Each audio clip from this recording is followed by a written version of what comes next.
está chorando, João Mineiro e Marciano. Hoje aqui na magnífica cidade de Campos do Jordão, onde esse trilho de trem nos faz voltar ao passado. Essa canção, Tarde Demais para Esquecer, foi o álbum que ela está presente, que foi o primeiro álbum de João Mineiro e Marciano, quando eles lançaram pela Polygram, depois que a dupla havia saído da gravadora Copacabana. Então, também foi o primeiro álbum em que Darcy Rossi não colaborou em nenhuma música nesse álbum. Nesse álbum aí, o grande letrista, compositor e saudoso Darcy Rossi não participou. O carro-chefe do álbum foi a música Amor Clandestino, que fez parte da trilha sonora da novela Meu Bem, Meu Mal.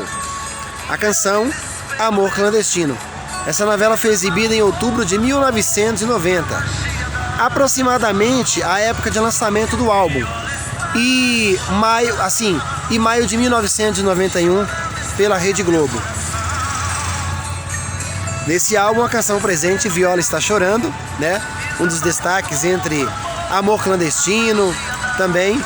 As outras canções presentes nesse álbum são as canções Porque Somos Iguais, de Paulo Debétio e Paulinho Rezende.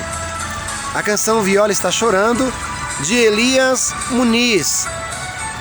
A canção O Rio Corre para o Mar, entre outras canções que fizeram parte desse trabalho.